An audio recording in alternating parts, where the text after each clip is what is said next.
السلام علیکم ورحمۃ اللہ وبرکاتہ۔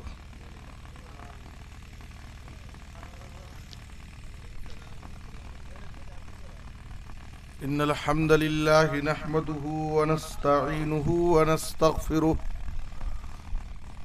ونعوذ باللہ من شرور انفسنا ومن سیئات اعمالنا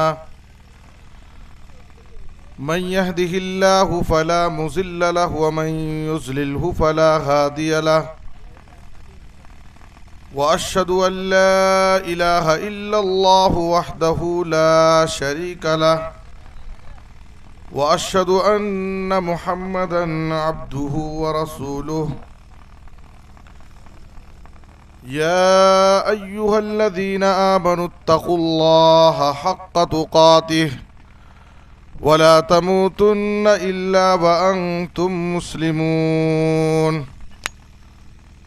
يا أيها الناس اتقوا ربكم الذي خلقكم من نفس واحدة وخلق منها زوجها وبث منهما رجالا كثيرا ونساء واتقوا الله الذي تساءلون به والأرحام إن الله كان عليكم رقيبا يا أيها الذين آمنوا اتقوا الله وقولوا قولا سديدا يصلح لكم أعمالكم ويغفر لكم ذنوبكم ومن يطع الله ورسوله فقد فاز فوزا عظيما أما بعد فإن خير الحديث كتاب الله وأحسن الهدي هدي محمد صلى الله عليه وسلم وشر الأمور محدثاتها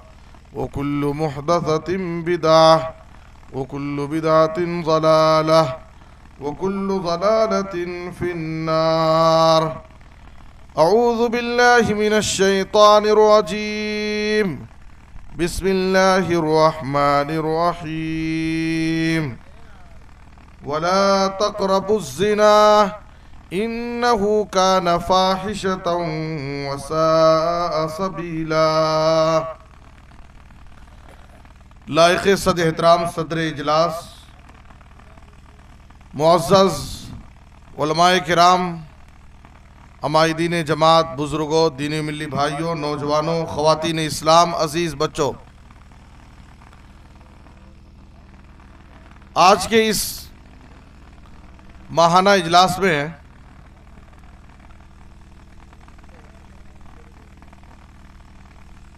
میری گفتگو کا موضوع ہے زنا ایک سنگین گناہ۔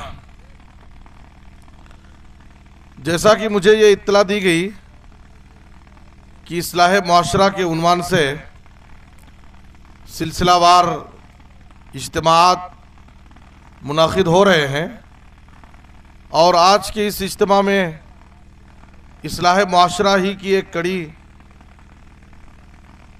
زنا، جو سماج اور معاشرے میں بڑھتی ہوئی ایک بڑی برائی ہے،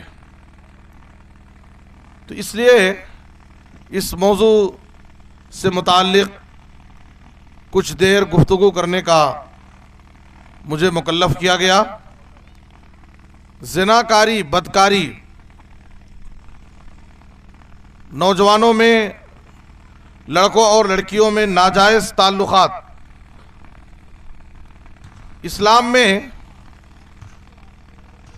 جنسی خواہشات کی تکمیل کے لیے دو ہی راستے ہیں، ایک تو نکاح کر کے بیوی سے جنسی خواہش پوری کرنا، اور دوسرے لونڈی سے۔ اب ہمارے پاس اس ماحول میں تو لونڈی کا کوئی تصور نہیں ہے،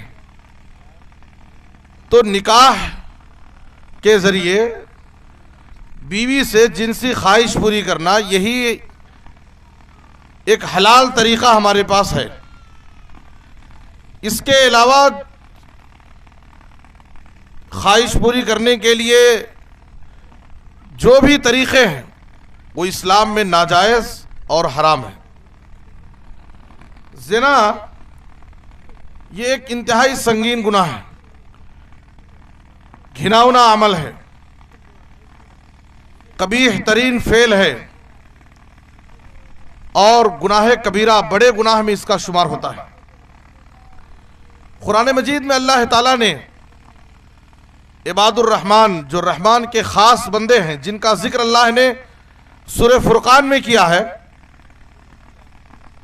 تو ان عباد الرحمن کے اوصاف ذکر کرتے ہوئے اللہ نے فرمایا والذین لا يدعون مع اللہ الہا آخر ولا يقتلون النفس التي حرم اللہ الا بالحق ولا يزنون ومن يفعل ذلك يلقى اثاما۔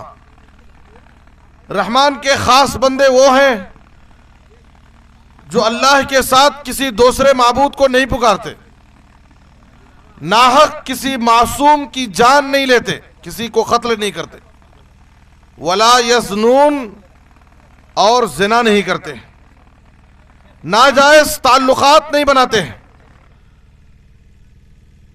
ومن یفعل ذلک یلقى اثاما،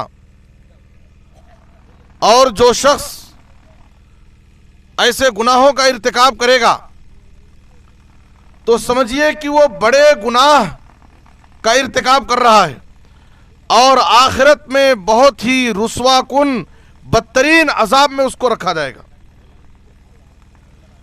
صحیح بخاری اور صحیح مسلم کی حدیث میں ہے، عبداللہ بن مسعود رضی اللہ تعالیٰ عنہ نے نبی صلی اللہ علیہ وسلم سے سوال کیا ای الذنب اعظم عند اللہ، اے اللہ کے رسول، اللہ کے نزدیک سب سے بڑا گناہ کیا ہے؟ تو آپ صلی اللہ علیہ وسلم نے کہا ان تجعل للہ ندا وہو خلقک، تم اللہ کے ساتھ کسی دوسرے کو شریک بناؤ حالانکہ اللہ نے تمہیں تنہا پیدا کیا ہے، تو یہ سب سے بڑا گناہ اللہ کے نزدیک۔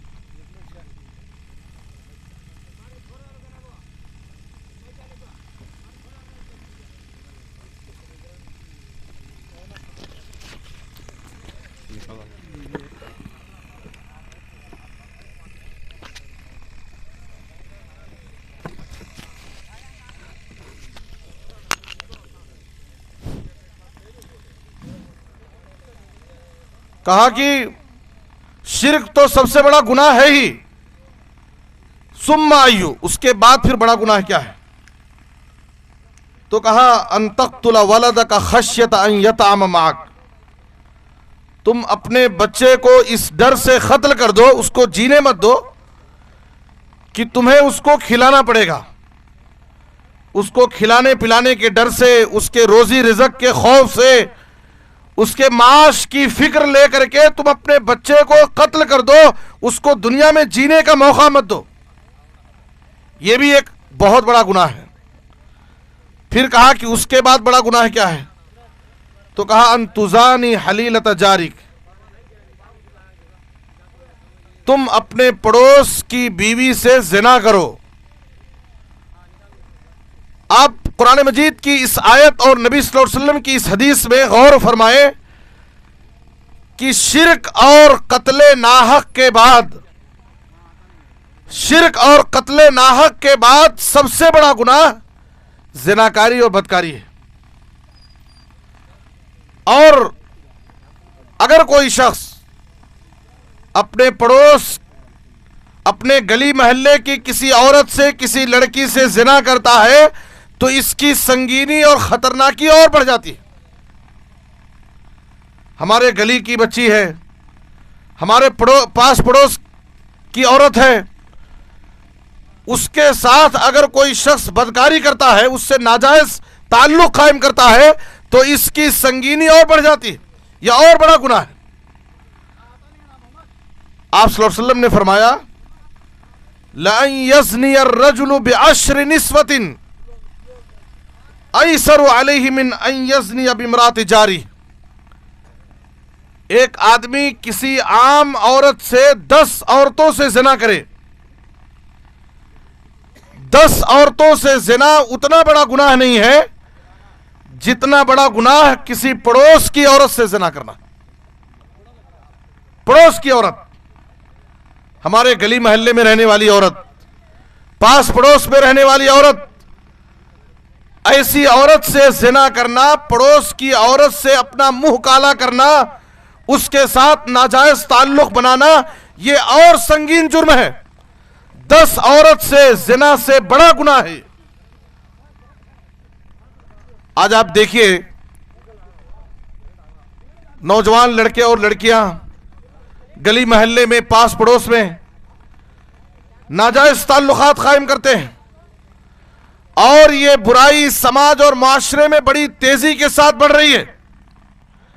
سماج کے، محلے کے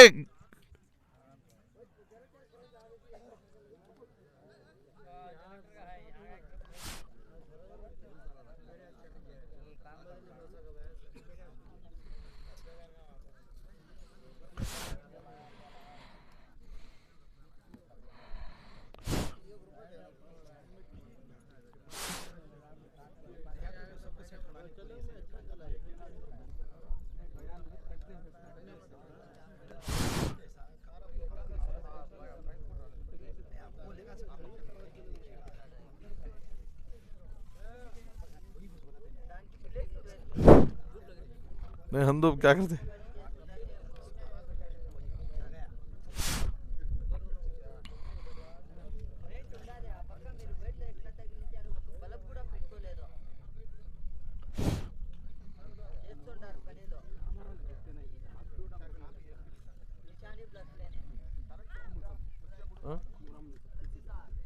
ہندو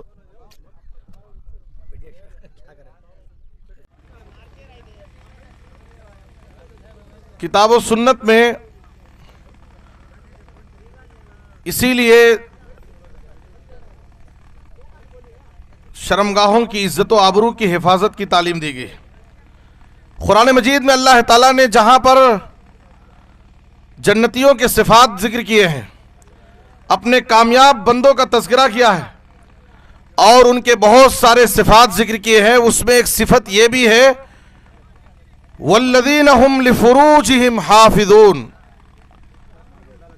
کامیاب لوگ وہ ہیں، آخرت میں جنت کے مستحق ہونے والے وہ بندے ہیں جو اپنی زندگی میں اپنی شرمگاہوں کی، اپنی عزت و آبرو کی حفاظت کرتے، کبھی بھی اپنے دامن کو داغدار نہیں ہونے دیتے۔ والذین ہم لفروجہم حافظون۔ سنن ترمذی کی حدیث میں ہے، جناب محمد الرسول اللہ صلی اللہ علیہ وسلم سے سوال کیا گیا، سئل رسول اللہ صلی اللہ علیہ وسلم عن اکثر ما يدخل الناس النار قال الفم والفرج۔ اے اللہ کے رسول، کل قیامت کے دن سب سے زیادہ کس وجہ سے لوگ جہنم میں جائیں گے؟ تو آپ صلی اللہ علیہ وسلم نے کہا الفم والفرج، ایک زبان اور دوسرے شرمگاہ کا غلط استعمال کرنے کی وجہ سے، زبان اور شرمگاہ کا غلط استعمال کرنے کی وجہ سے کل قیامت کے دن سب سے زیادہ لوگ جہنم میں جائیں گے۔ اسی لیے جناب محمد الرسول اللہ صلی اللہ علیہ وسلم نے ایک مرتبہ صحابہ کرام کی مجلس میں اعلان کیا، من یضمن لی ما بین لحییہ وما بین رجلیہ اضمن لہ الجنہ۔ بتاؤ تم میں سے کون ہے جو مجھے 2 چیزوں کی حفاظت کی ضمانت دے؟ میں 2 چیزوں کی اپنی زندگی میں حفاظت کروں گا، ان کا صحیح استعمال کروں گا، میں اسے جنت کی ضمانت دیتا ہوں۔ 2 چیزوں کی جو شخص حفاظت کر لیا، اس کا غلط استعمال نہیں کیا، نبی صلی اللہ علیہ وسلم نے ایسے شخص کو دنیا ہی میں جنت کی ضمانت دی ہے۔ آپ غور فرمائیں، ایک تو ضمانت دینے والے ہمارے نبی صلی اللہ علیہ وسلم ہیں، جو اپنے وعدے میں اور اپنے قول و قرار میں جھوٹے نہیں ہو سکتے، نعوذ باللہ۔ اور ضمانت بھی کس چیز کی؟ جنت کی ضمانت، جو ایک مومن کا گوہر مطلوب ہے، جو آخرت کی سب سے بڑی کامیابی ہے۔ آپ صلی اللہ علیہ وسلم نے کہا کہ وہ 2 چیزیں جس کی حفاظت کرنی ہے، جس پر جنت کی ضمانت ہے، وہ کیا ہے؟ ایک زبان کی حفاظت اور دوسرے شرمگاہ کی حفاظت۔ تو اس لیے ہمیں اپنی زندگی میں اپنے شرمگاہ، اپنی عزت و آبرو کی حفاظت پر توجہ دینا ہے۔ صحیح مسلم کی حدیث میں نبی صلی اللہ علیہ وسلم نے کہا لا یزنی الزانی حین یزنی وہو مؤمن، زنا ایسا سنگین اور خطرناک گناہ ہے جب ایک آدمی زناکاری اور بدکاری کرتا ہے تو اس وقت وہ مومن نہیں ہوتا، ایمان کا نور اس کے دل سے نکل جاتا ہے۔ شرابی شراب پیتے وقت مومن نہیں ہوتا، چور چوری کرتے وقت مومن نہیں ہوتا، ڈاکو ڈاکہ زنی کرتے وقت مومن نہیں ہوتا۔ یہ نبی صلی اللہ علیہ وسلم کی تعلیمات ہے۔ اس لیے ایک مسلمان کو، ایک نوجوان لڑکے اور لڑکی کو اپنی زندگی میں سب سے زیادہ ایمان اور عقیدے کی حفاظت کے بعد اپنی عزت و آبرو کی حفاظت پر توجہ دینا ہے۔ ہماری عزت و آبرو محفوظ رہے، ہم اپنی نظروں کی حفاظت کریں، ہم اپنی شرمگاہوں کی حفاظت کریں اور حلال طریقے سے نکاح کے ذریعے ہی اپنی خواہشات کی تکمیل کریں۔ زنا کی سنگینی، بدکاری، ناجائز تعلقات، یہ ایسا سنگین گناہ ہے کہ اس کی ایسے لوگوں کے لیے، زانیوں کے لیے، بدکاروں کے لیے دنیا میں بھی دردناک عذاب اور سزائیں ہیں اور آخرت میں بھی سزائیں ہیں۔ اور ان سزاؤں کا تعلق زانی سے بھی ہے، اور جس معاشرے اور سماج میں ایسے بدتر لوگ پائے جاتے ہیں اس سماج سے بھی۔ یہ کیسا گھناؤنا عمل ہے؟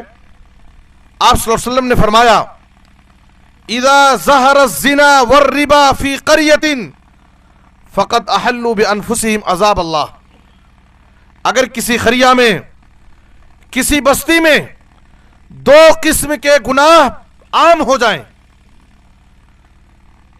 دو قسم کے گناہ اگر کسی بستی میں عام ہو گئے، زیادہ لوگ اس گناہ کا شکار ہو گئے، کثرت سے کسی بستی میں اگر دو گناہ پائے جاتے ہیں تو آپ صلی اللہ علیہ وسلم نے کہا اس بستی کے لوگوں نے اپنے اوپر اللہ کے عذاب کو واجب کر لیا، اب وہ اللہ کے عذاب کے وہ مستحق ہو گئے ہیں۔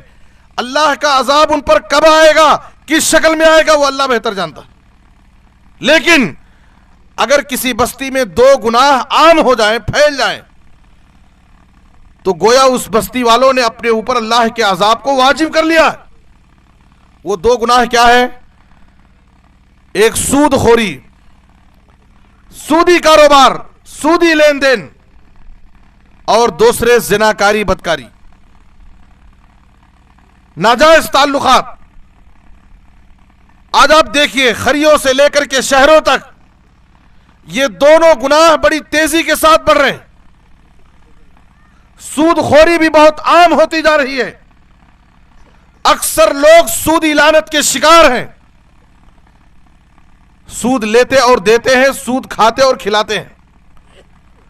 آپ صلی اللہ علیہ وسلم نے کہا سود اور زناکاری، یہ دو گناہ اگر کسی بستی میں عام ہو جائیں تو اس بستی پر اللہ کا عذاب آنا یقینی ہو گیا۔ اس لیے اگر ہم اپنے سماج میں، اپنی بستی میں اللہ کی رحمت چاہتے ہیں، پرامن اور پرسکون ماحول چاہتے ہیں، تو ہماری ذمہ داری ہے کہ ایسے گھناؤنے اعمال سے، ایسے بدترین گناہوں سے اپنے سماج اور معاشرے کو پاک صاف رکھیں، اپنے نوجوانوں کی اصلاح کریں، اپنے نوجوانوں کی صحیح دینی تربیت کریں، تاکہ ہمارا سماج، ہمارا معاشرہ، ہماری گلی اور محلے، ہمارا سوسائٹی ایسے گھناؤنے اعمال سے محفوظ رہے، تاکہ اللہ کی رحمتیں نازل ہوں، اللہ کی مدد نازل ہو، اور اللہ کے عذاب سے ہم محفوظ رہیں۔ دوسری حدیث میں آپ صلی اللہ علیہ وسلم سے سوال کیا گیا، ام المومنین زینب بنت جہش رضی اللہ تعالیٰ عنہ نے سوال کیا، انہلک وفینا الصالحون۔ بعض لوگ اس خوش فہمی میں رہتے ہیں کہ میں تو نمازی ہوں، میں حاجی ہوں، میں پرہیزگار ہوں، میں تہجد گزار ہوں، اور سماج اور معاشرے میں اگر برائی پھیل رہی ہے، گلی اور محلے میں نوجوان بگڑ رہے ہیں، تو اس سے مجھے کیا مطلب ہے، اس سے میرا کیا تعلق ہے؟ میں تو اپنی جگہ اچھا انسان ہوں، میں نمازی ہوں، میں عبادت گزار ہوں، میں پرہیزگار ہوں۔ یاد رکھیے، صرف آپ کا نمازی اور پرہیزگار ہونا یہ کافی نہیں ہے۔ آپ کی ذمہ داری یہ ہے کہ آپ خود نیک بنے، دوسروں کو بھی نیک بنانے کی کوشش کریں۔ آپ کی یہ ذمہ داری ہے کہ خود گناہوں سے بچیں اور لوگوں کو بھی گناہوں سے بچانے کی کوشش کریں۔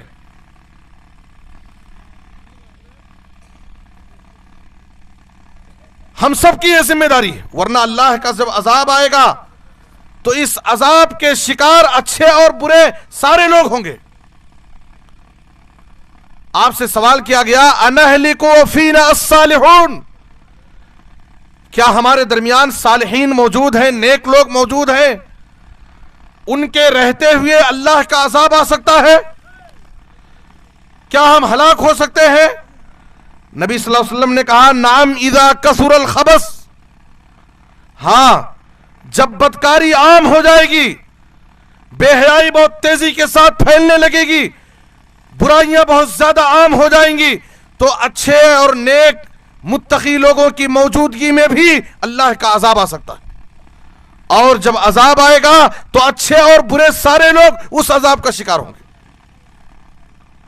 وَاتَّقُوا فِتْنَةً لَا تُصِيبَنَّ الَّذِينَ ظَلَمُوا مِنْكُمْ خَاصَّةً، اے لوگو ڈرو اللہ کے اس عذاب سے جو عذاب خاص ظالموں، نافرمانوں، گنہگاروں پر ہی نہیں آئے گا، بلکہ اس عذاب کے شکار سارے لوگ ہو جائیں گے۔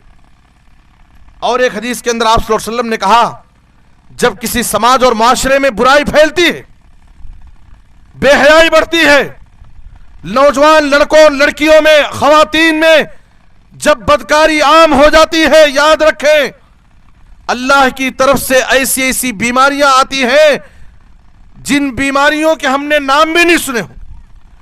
ہمارے باپ دادا میں پہلے زمانے میں ان بیماریوں کا تصور بھی نہیں تھا۔ آج آپ دیکھیے آئے دن ایسے مہلک اور موذی خطرناک بیماریاں جنم لے رہی ہیں جس کی وجہ سے لوگ پریشان ہیں۔ آپ صلی اللہ علیہ وسلم نے کیا فرمایا؟ لم تظہر الفاحشۃ فی قوم قط حتی یعلنوا بها الا فشا فیہم الطاعون، جب کسی قوم میں، کسی سماج میں اعلانیہ طور پر کھلم کھلا برسر عام بے حیائی بدکاری بڑھنے لگے، عام ہو جائے، تو یاد رکھو کہ طاعون جیسی مہلک بیماری اور ایسی ایسی بیماریاں اس سماج اور معاشرے میں اللہ کی طرف سے نازل ہوں گی جو تمہارے باپ دادا میں وہ ایسی بیماریاں نہیں تھیں۔ اور آپ صلی اللہ علیہ وسلم نے ایک اور حدیث کے اندر فرمایا وَلَا ظَهَرَتِ الْفَاحِشَةُ فِي قَوْمٍ قَطْ إِلَّا سَلَّطَ اللَّهُ عَلَيْهِمُ الْمَوْتِ، جب کسی قوم میں بے حیائی بدکاری عام ہو جاتی ہے تو اللہ تعالیٰ ان پر موت کا سلسلہ جاری کر دیتا ہے، کثرت سے اموات شروع ہو جاتے ہیں۔ آج آپ دیکھیے دیکھتے دیکھتے لوگ کسی حادثے کا شکار ہو جاتے ہیں، دیکھتے دیکھتے ایک اچھا خاصا صحت مند نوجوان انسان کسی بیماری کا شکار ہو جاتا ہے اور اسی میں اس کی موت ہو جاتی ہے۔ یہ سب وجوہات کیوں ہیں؟ نئی نئی بیماریاں اور کثرت سے اموات کا یہ جو سلسلہ ہے اس کی وجہ کیا ہے؟ اس کی وجہ یہ ہے کہ سماج میں بے حیائی برائی تیزی کے ساتھ بڑھ رہی ہے، اس لیے نئی نئی بیماریاں بھی جنم لے رہی ہیں اور اموات کا کثرت سے سلسلہ جاری ہے۔ میرے بزرگوں اور دوستو، یہ زناکاری اور بدکاری کی دنیاوی جو سزا ہے اجتماعی اور سماجی سطح پر اور انفرادی طور پر زانی اور بدکار انسان کے لیے جو اللہ کی طرف سے کتاب و سنت میں جو سزائیں مقرر ہیں اسلام میں، اگر وہ شادی شدہ ہے تو اس کو اس دنیا میں ایسے بدترین انسان کو اس دنیا میں اسلام جینے کا حق نہیں دیتا ہے۔ اگر کوئی شخص کسی سے ناجائز تعلق قائم کر لے، کسی سے زنا اور بدکاری کر لیتا ہے اور وہ شادی شدہ ہے تو اسلام اس کو جینے کا حق نہیں دیتا، اس کو رجم کر دیا جائے، پتھروں سے مار کر اس کو ہلاک کر دیا جائے۔ اور اگر وہ غیر شادی شدہ ہے تو اس کو 100 کوڑے لگائے جائیں اور 1 سال کے لیے اس کو بستی سے باہر نکال دیا جائے. یہ اسلام کی سزائیں ہیں. اسلامی عدالت اگر ہو تو حاکم وقت ایسے مجرموں پر، ایسے بدکاروں پر اسلام کا یہ قانون نافذ کرے گا اور یہ سزا دے گا. آپ سوچئے یہ برائیاں، یہ بے حیائی، یہ بدکاری آج سماج اور معاشرے میں کیسی تیزی کے ساتھ بڑھ رہی ہے. اور اخروی اعتبار سے نبی صلی اللہ علیہ وسلم نے صحیح بخاری کی حدیث میں فرمایا کہ عام طور پر نبی صلی اللہ علیہ وسلم فجر کی نماز سے فارغ ہونے کے بعد صحابہ کے سامنے اعلان کرتے کہ کوئی خواب دیکھا ہے. اگر کوئی خواب ذکر کرتا تو نبی صلی اللہ علیہ وسلم اس خواب کی تعبیر بتاتے. ایک دن نبی صلی اللہ علیہ وسلم نے کہا کہ میرے پاس 2 آنے والے آئے، یعنی جبریل اور میکائیل، اور مجھے ایک ایسے مقام پر لے گئے جو تنور جیسا ایک بڑا گڑھا ہے اور اس میں آگ بھڑک رہی ہے اور اس میں برہنہ مرد اور خواتین ہیں. اس آگ کی بھٹی میں برہنہ مرد اور عورتیں ہیں. نیچے سے آگ بھڑکتی ہے اور جب وہ آگ کے شعلے ان کو لگتے ہیں تو وہ چیختے اور چلاتے ہیں. چیخو پکار ہے اس گڑھے میں. میں نے کہا کہ یہ بدترین سزا، یہ عذاب ان کو دیا جا رہا ہے، ان کا جرم کیا ہے، ان کی سزا، ان کا گناہ کیا ہے؟ تو مجھ سے بتایا گیا کہ یہ زانی مرد اور زانیہ عورتیں ہیں. یہ زانی مرد اور زانیہ عورتیں ہیں جو اپنی دنیا کی زندگی میں ناجائز طریقے سے اپنی خواہشات پوری کرتے تھے. لوگوں سے ان کے غلط تعلقات تھے، بدکاری کا شکار تھے، جس کی وجہ سے ان کو یہ دردناک عذاب اور سزا دی جا رہی. اور صحیح مسلم کی ایک حدیث کے اندر نبی صلی اللہ علیہ وسلم نے فرمایا ثلاثۃ لا يكلمهم الله يوم القيامة ولا يزكيهم ولا ينظر إليهم ولهم عذاب أليم. 3 قسم کے لوگ ایسے ہیں اللہ تعالیٰ جن سے قیامت کے دن اتنا سخت غصے میں ہوگا کہ ان سے اللہ کلام نہیں کرے گا، بات نہیں کرے گا، ان کو گناہوں سے پاک نہیں کرے گا، ان کی طرف دیکھے گا بھی نہیں. ان کے لیے دردناک عذاب ہوگا. ان 3 قسم کے لوگوں کا ذکر کرتے ہوئے نبی صلی اللہ علیہ وسلم نے کہا اس میں سے ایک شخص شیخ زانی مرد، وہ بھی ایسا زناکار بدکار انسان جو بڑھاپے کی عمر میں پہنچ گیا ہے لیکن پھر بھی اس کو غلط عادت پڑی ہوئی ہے. بڑھاپے کی عمر میں پہنچنے کے بعد بھی وہ اپنی عزت و آبرو کی حفاظت نہیں کرتا ہے، دوسروں کی عزت پر حملہ کرتا ہے. بوڑھا زانی انسان، اللہ تعالیٰ اس سے سخت غضبناک ہوگا. اور اسی طرح سے ایک حدیث کے اندر آپ صلی اللہ علیہ وسلم نے کہا خاص طور پر وہ خواتین جن کے مرد حضرات بستی میں، گاؤں میں موجود نہیں ہوتے ہیں، ان کے شوہر گاؤں سے باہر ملازمت کے لیے یا کاروبار کے لیے باہر گئے ہیں اور خواتین گھروں میں تنہا زندگی گزارتی ہیں، ایسی خواتین کے لیے بہت بڑی نصیحت یہ ہے کہ ان کو خاص طور پر اپنے شوہر کی غیر حاضری میں، اپنے شوہر کی غیر موجودگی میں اپنی عزت و آبرو کی حفاظت کا خاص خیال کرنا چاہیے اور اپنے گھر میں اپنے شوہر کی اجازت کے بغیر کسی اجنبی مرد کو گھر میں آنے کی اجازت نہیں دینی چاہیے.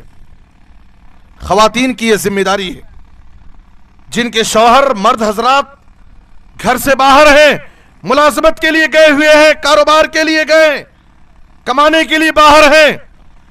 ایسی گھر کی خواتین کی یہ ذمہ داری ہے کہ وہ اپنی عزت و آبرو کی خاص طور پر اپنے گھروں میں حفاظت کریں،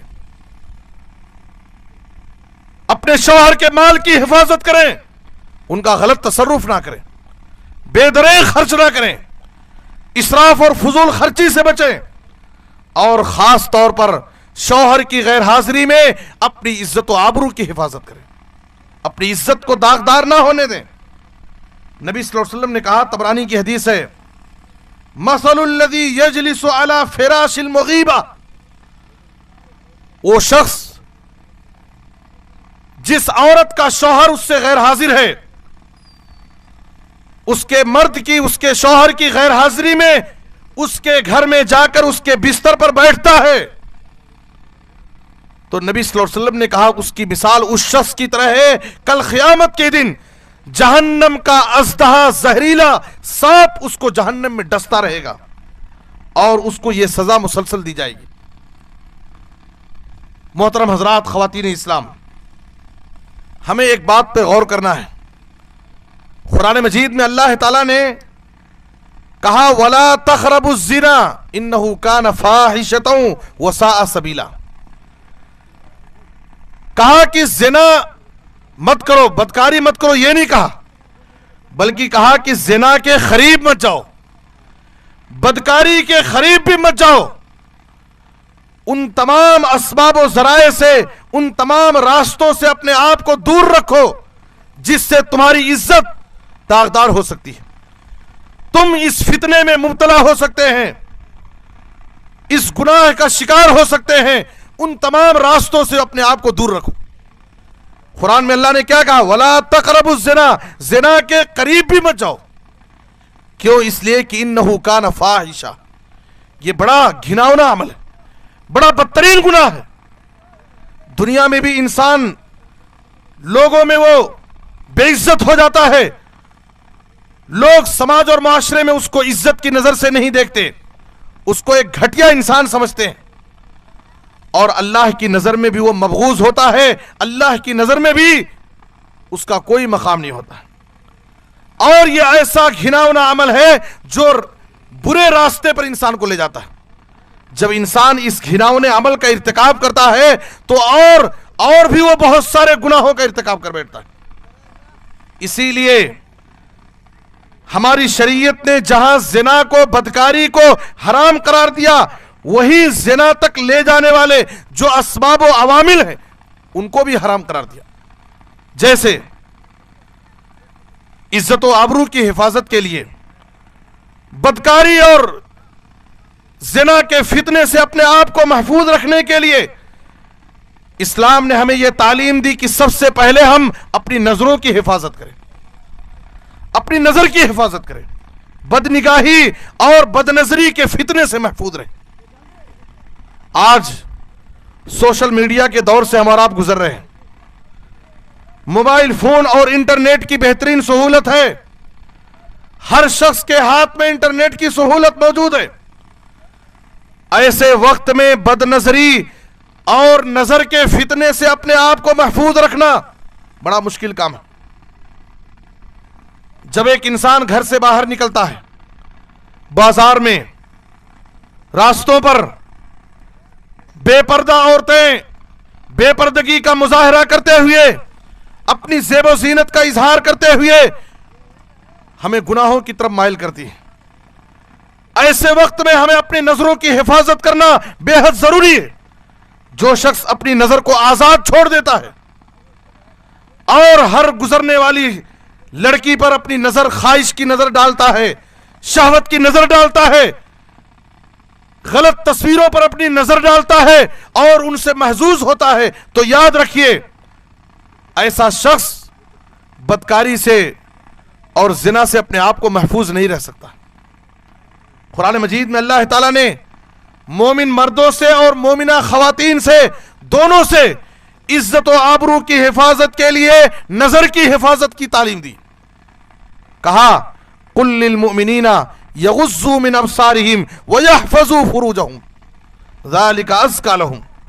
اے نبی صلی اللہ علیہ وسلم، آپ مومن مردوں سے کہہ دیجئے کہ وہ اپنی نظروں کو پست رکھیں، اپنی نظروں کو جھکا کے رکھیں، اپنی نظر کو آزاد نہ چھوڑ دیں۔ اگر وہ اپنی نظروں کی حفاظت کریں گے تو ان کی شرمگاہوں کی حفاظت ہوگی۔ عورتوں سے حکم دیا، عورتوں سے فرمایا وَقُلْ لِلْمُؤْمِنَاتِ يَغْضُضْنَ مِنْ أَبْصَارِهِنَّ وَيَحْفَظْنَ فُرُوجَهُنَّ، خواتین سے کہہ دیں کہ اگر وہ اپنی عزت و آبرو کی حفاظت چاہتی ہیں، اپنی عزت کی حفاظت چاہتی ہیں، تو اپنی نظروں کی حفاظت کریں، تو ان کی عزت و آبرو محفوظ رہے گی۔ جناب محمد الرسول اللہ صلی اللہ علیہ وسلم سے ایک صحابی نے جریر بن عبداللہ رضی اللہ تعالیٰ عنہ نے اچانک کسی عورت پر، اجنبی عورت پر نظر پڑ جائے، اچانک اس کے بارے میں سوال کیا، اے اللہ کے رسول راستہ چلتے ہوئے اگر کسی اجنبی عورت پر میری نظر پڑ جاتی ہے تو میں کیا کروں؟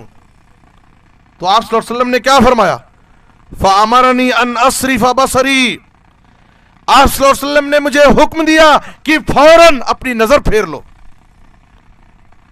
اچانک اگر ہماری نظر کسی غیر محرم عورت پر، کسی اجنبی عورت پر پڑ جاتی ہے تو نبی صلی اللہ علیہ وسلم نے کہا فوراً نظر پھیر لو۔ یہاں نبی صلی اللہ علیہ وسلم فوراً نظر پھیرنے کی تعلیم دے رہے۔ اگر کوئی شخص، کوئی نوجوان اجنبی عورتوں کو خواہش کی نظر سے گھور گھور کر دیکھتا ہے اور فلموں میں، ڈراموں میں، موبائل میں غلط تصویروں کو دیکھ کر کے باقاعدہ اس سے لذت حاصل کرتا ہے، تو کیا ایسا شخص اپنے آپ کو بدکاری کے فتنے سے، زنا کے گناہ سے اپنے آپ کو محفوظ رکھ سکتا ہے؟ نبی صلی اللہ علیہ وسلم نے کہا کہ اگر اپنی شرمگاہ کی حفاظت کرنا چاہتے ہو تو سب سے پہلے اپنی نظر کی حفاظت کرو۔ حضرت علی رضی اللہ تعالیٰ عنہ سے نبی صلی اللہ علیہ وسلم نے کہا یا علی لا تتبع النظرة النظرة فإن لك الأولى وليست لك الآخرة، اے علی بار بار کسی عورت پر نظر مت ڈالو، گھور گھور کر کے اس کو بار بار مت دیکھو، اس لیے کہ پہلی نظر اچانک بغیر ارادے کے جو پڑ گئی ہے وہ تو اللہ معاف کرے گا، لیکن دوبارہ اگر تم جان بوجھ کر کے ارادے کے ساتھ کسی عورت پر نظر ڈالو گے تو یہ اللہ کے پاس تمہارا جرم معاف نہیں ہے۔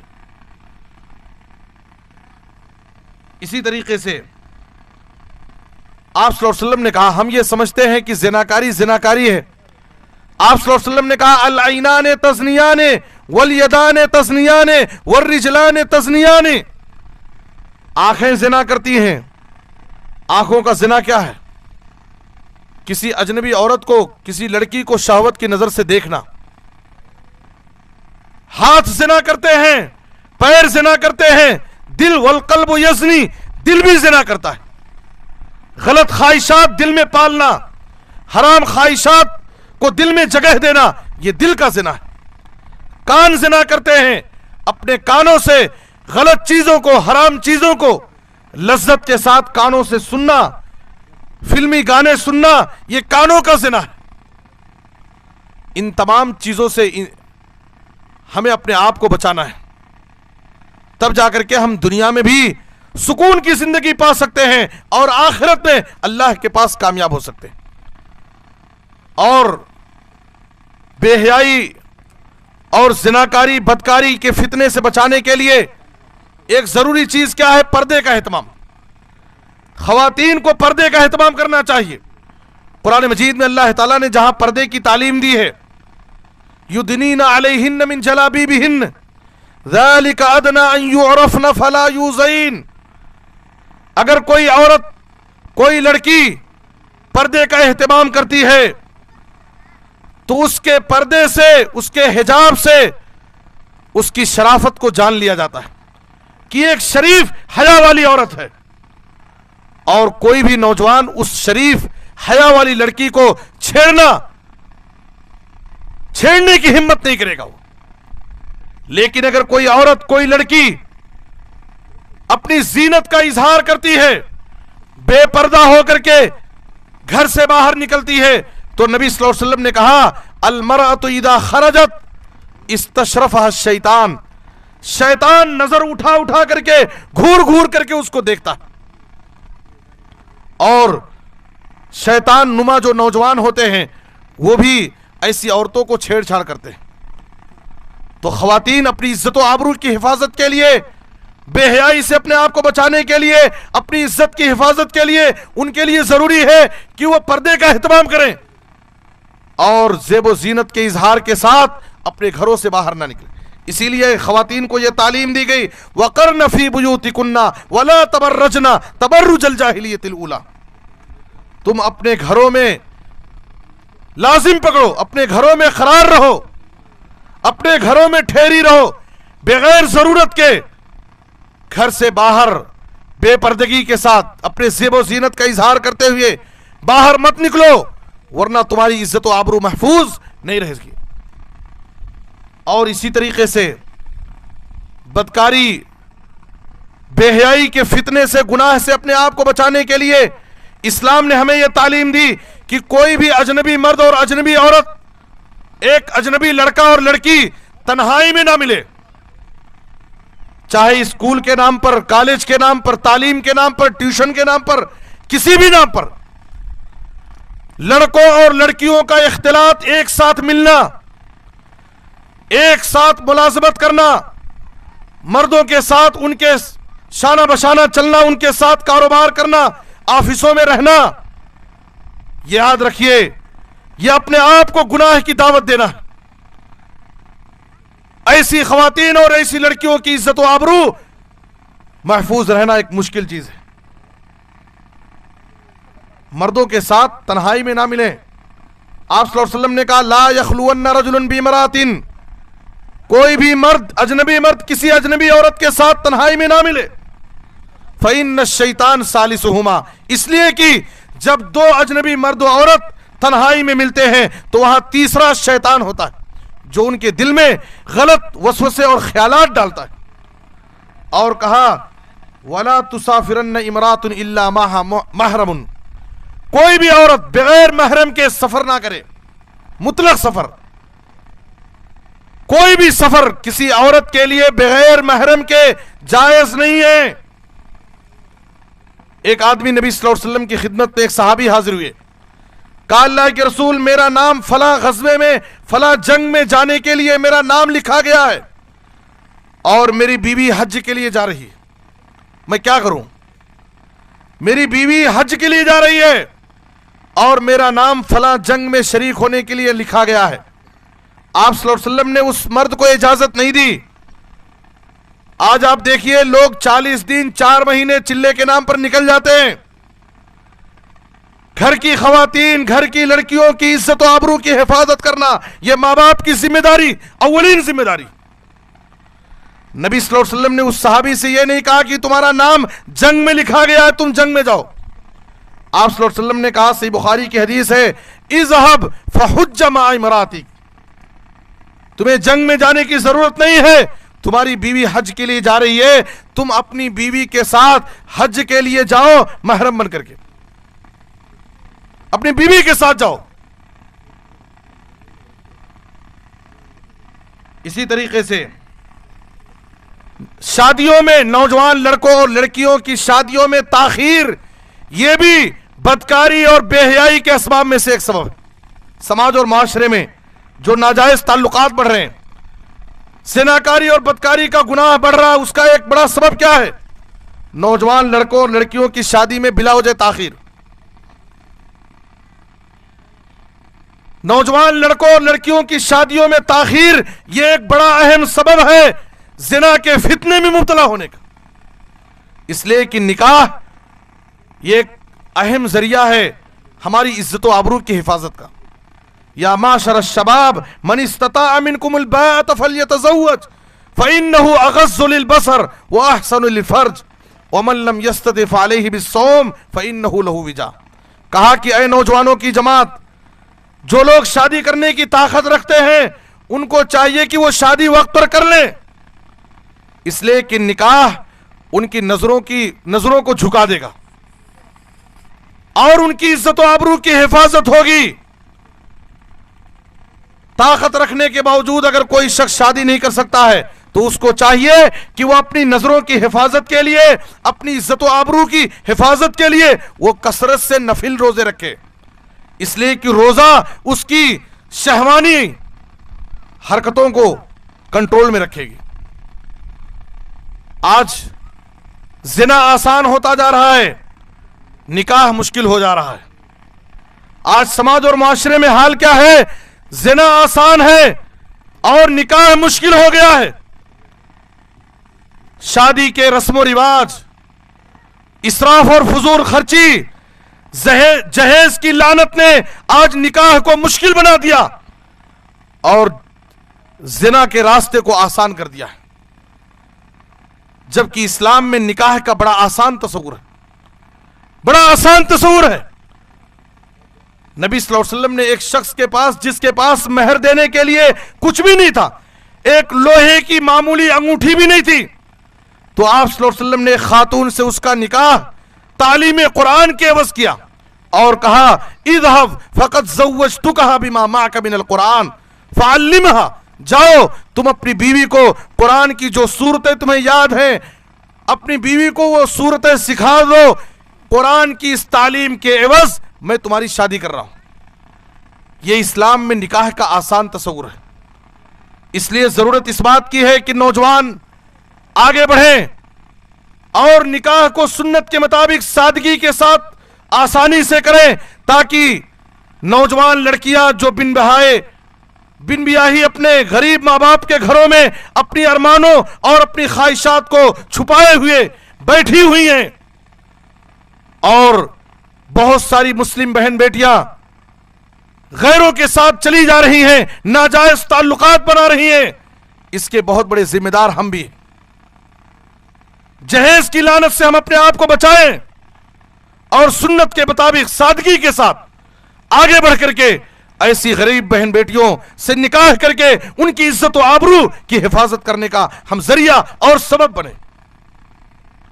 یاد رکھیں، آپ صلی اللہ علیہ وسلم نے کہا، قرآن میں اللہ تعالیٰ نے کہا ان یکونوا فقراء یغنیہم اللہ من فضلہ، اگر شادی کے وقت ایک آدمی غریب ہے، کمزور ہے، اس کی مالی حالت کمزور ہے، اللہ تعالیٰ اس کے شادی کے بعد اس کی شادی کی برکت سے اس کو خوشحال زندگی عطا کرے گا۔ اس کے گھر میں، اس کے نکاح میں جو لڑکی آئے گی، اس کی برکت سے اللہ تعالیٰ اس کی روزی رزق میں برکت عطا فرمائے گا۔ اور جناب محمد الرسول اللہ صلی اللہ علیہ وسلم نے کہا کہ اگر کوئی شخص عفت و پاک دامنی کے لیے، اپنی عزت و آبرو کی حفاظت کے لیے اگر نکاح کرتا ہے تو اللہ تعالیٰ ایسے شخص کی ضرور مدد کرتا ہے۔ ثلاثۃ حق علی اللہ عونہم، تین قسم کے لوگوں کی اللہ ضرور مدد کرتا ہے۔ اس میں سے آپ نے کہا والناکح الذی یرید العفاف، وہ نوجوان جو پاک دامنی کے لیے، اپنی عزت و آبرو کی حفاظت کے لیے نکاح کرتا ہے۔ اس لیے جہیز کے فتنے کو ختم کریں، سنت کے مطابق سادگی کے ساتھ نکاح کو ہم عام کریں۔ آج غریب ماں باپ کا حال یہ ہے، جس کی بیٹی جوان ہوتی ہے، کس مصیبت میں جان ہوتی ہے، بوڑھے ماں باپ کے کلیجے پر ایک بھاری چٹان ہوتی۔ غریب ماں باپ پریشان ہیں کہ آخر اپنی بیٹیوں کے لیے ہم کہاں سے ایک مالدار لڑکا تلاش کریں اور اس کی خواہشوں کو ہم پورا کریں۔ اس لیے اگر ہم چاہتے ہیں کہ اپنے سماج اور معاشرے سے بے حیائی، بدکاری اور زناکاری کے اس گناہ کا خاتمہ ہو، تو ضروری ہے کہ ہم نکاح کو سنت کے مطابق سادگی کے ساتھ عام کریں اور رسم و رواج، فضول خرچی اور جہیز کی لعنت کو ختم کریں۔ اور ایک چیز، بے حیائی، بدکاری کے فتنے سے ہماری بہن بیٹیوں کو بچانے کے لیے ضروری ہے کہ ہم اپنی بہن بیٹیوں کے دلوں میں ایمان کی محبت قائم کریں۔ آج مسلم لڑکیاں غیر مسلم لڑکوں کے ساتھ بھاگ رہی ہیں، ناجائز تعلقات قائم کر رہی ہیں۔ اس کی وجہ کیا ہے کہ آج مسلم بہن بیٹیوں کے دلوں میں اسلام کی، ایمان کی محبت نہیں ہے۔ انہوں نے ایمان اور اسلام کو ایک معمولی چیز سمجھا۔ ہماری ذمہ داری ہے، ماں باپ کی ذمہ داری ہے کہ ان کے دلوں میں ایمان کی محبت، اسلام کی محبت بچپن ہی سے بٹھانے کی کوشش کریں۔ ام سلیم رضی اللہ تعالیٰ عنہ نے، جب ابو طلحہ نے ان کو نکاح کا پیغام دیا، اس وقت ام سلیم رضی اللہ تعالیٰ عنہ نے ابو طلحہ سے کیا کہا تھا؟ واللہ ما مثلک یا ابا طلحہ یرد ولکنک رجل کافر وانا امرأۃ مسلمہ۔ کہا کہ اے ابو طلحہ، تیرے رشتے کو ٹھکرایا نہیں جا سکتا، تیرے شادی کے پیغام کو رد نہیں کیا جا سکتا، لیکن میں تیرے شادی کے پیغام کو اس لیے ٹھکرا رہی ہوں کہ تو ایک کافر آدمی ہے اور میں ایک مسلمان لڑکی ہوں۔ ولا یحل لی ان اتزوجک، اور میرا دین مجھے اس بات کی اجازت نہیں دیتا کہ میں تجھ جیسے ایک کافر نوجوان سے شادی کروں. میں مسلمان لڑکی ہوں، میرا دین، میرا اسلام مجھے اجازت نہیں دیتا. لیکن وَإِن تُسْلِمْ فَذَاكَ مَهْرِي، اگر تو اسلام قبول کر لے تو تیرا قبول اسلام میرے لیے مہر ہے. وَمَا أَسْأَلُكَ غَيْرَهُ، اور میں تجھ سے اس کے علاوہ مہر میں کوئی دوسری چیز نہیں مانگوں گی. فَأَسْلَمَ فَكَانَ ذَلِكَ مَهْرَهَا، دل سے جو بات نکلتی ہے اثر رکھتی ہے، پر نہیں طاقت پرواز مگر رکھتی ہے. سلیم رضی اللہ تعالیٰ عنہ کے دل سے نکلی ہوئی یہ بات، یہ نصیحت ابو طلحہ کے دل میں اثر کر گئی اور وہ اسلام قبول کرتے ہیں، اور ان کا قبول اسلام سلیم کے لیے مہر بن گیا. صحابہ کرام کہتے میں نہیں جانتا، ہم نہیں جانتے کہ خواتین اسلام میں سلیم سے زیادہ معزز مہر کسی دوسری عورت کا ہو، جس نے اپنے شوہر کو مسلمان بنا کر کے قبول اسلام کو اپنے لیے مہر بنایا. آج ہماری بہن بیٹیوں کے اندر یہی ایمانی غیرت ہونی چاہیے، اسلام کی یہ محبت ہماری بہن بیٹیوں کے دلوں میں ہونی چاہیے، عشق اور پیار کے فتنے میں نہیں پڑنا چاہیے. یاد رکھیں یہ 4 دن کی چاندنی ہے. ایک نوجوان لڑکا تمہاری عزت کے ساتھ بھی کھیلے گا اور تمہارے ایمان کو بھی برباد کرے گا اور تمہاری عزت و آبرو کو بھی برباد کرے گا. اس لیے اسلام پر قائم رہو، دین پر قائم رہو. اور ایک آخری چیز یہ ہے کہ ہم نوجوانوں سے خاص طور پر گزارش یہ ہے کہ کسی بہن بیٹی کے اوپر نظر ڈالنے سے پہلے یہ سوچ لو کہ ہمارے گھروں میں بھی بہن بیٹیاں ہیں، ہمارے گھروں میں بھی بہن بیٹیاں ہیں. بد نظر اٹھنے ہی والی تھی کسی کی جانب، بد نظر اٹھنے ہی والی تھی کسی کی جانب، اپنی بیٹی کا خیال آیا تو دل کانپ گیا. ہم اس بات کو بھول جاتے ہیں کہ اگر کسی لڑکی پر ہم نظر ڈالتے ہیں شہوت کی نظر، تو ہمیں یہ سوچنا چاہیے کہ ہمارے گھروں میں بھی بہن بیٹیاں ہیں. نبی صلی اللہ علیہ وسلم نے ایک نوجوان کو جو زنا کی اجازت مانگ رہا تھا، صحابہ کرام جذبات میں آ گئے، غصے میں آ گئے. آپ صلی اللہ علیہ وسلم نے اس نوجوان کو قریب بلا کر کے تربیت کی. اتحبہ لامک، جس زنا کی بدکاری کی تو اجازت مانگ رہا ہے، کیا اس کام کو اپنی ماں کے لیے تو پسند کرے گا؟ اس نے سختی سے انکار کیا اور کہا ہرگز میں اپنی ماں کے لیے پسند نہیں کرتا. آپ سوال کرتے گئے، اتحبہ لابنتک، اتحبہ لاختک، اتحبہ لعمتک، اتحبہ لخالتک، کیا اس کام کو تو اپنی بیٹی کے لیے، اپنی بہن کے لیے، اپنی پھوپھی کے لیے، اپنی خالہ کے لیے پسند کرے گا کہ کوئی دوسرا تیری پھوپھی کے ساتھ، تیری بہن بیٹی کے ساتھ یہ گھناؤنا کام کرے؟ وہ سختی سے انکار کرتا گیا. نبی صلی اللہ علیہ وسلم کی تربیت کا اثر اس کے دل پر ہو گیا تھا. اس کے بعد آپ صلی اللہ علیہ وسلم نے اس کو تربیت کرنے کے ساتھ دعا دی. اس کے سینے پر ہاتھ رکھ کر کے آپ نے کہا اللہم اغفر ذنبہ وطہر قلبہ وحسن فرجہ، اے اللہ اس کے گناہوں کو معاف کر دے، اس کے دل کو گناہوں سے پاک کر دے، اور اس کو اپنی زندگی میں اپنے شرمگاہ کی، اپنی عزت و آبرو کی حفاظت کی توفیق دے. حدیث کے راوی کہتے ہیں نبی کی اس تربیت کا اثر یہ ہوا کہ وہ نوجوان کبھی کسی گناہ کی طرف نظر نہیں اٹھایا. آج ہمارے نوجوانوں کی ایسی تربیت کی ضرورت ہے، نوجوان لڑکوں اور لڑکیوں کی تربیت کی ضرورت ہے. اس لیے کہ نوجوانوں کے لیے برائی کے پلیٹ فارم بہت ہیں.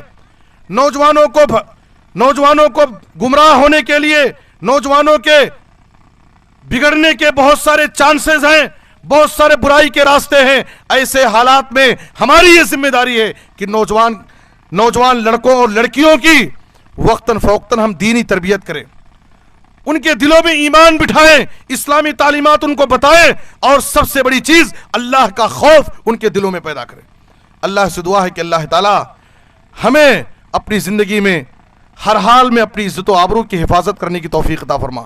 اے اللہ سماج اور معاشرے سے ہمیں برائیوں کی اصلاح کرنے اور برائیوں کے خاتمے کی توفیق عطا فرما.